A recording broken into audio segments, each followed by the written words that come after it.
You ask Tiger to solve. This deals with linear equations with one unknown. The final result is h equals 21/10. Let's solve it step by step.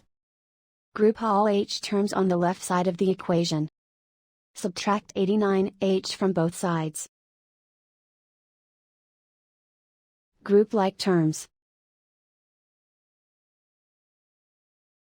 Simplify the arithmetic.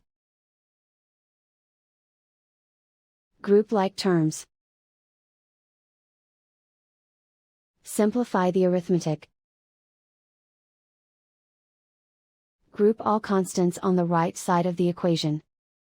Subtract 24 from both sides. Simplify the arithmetic.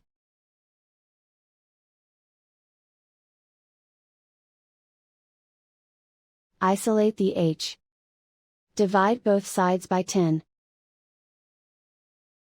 Simplify the fraction. And so the final result is h equals 21/10.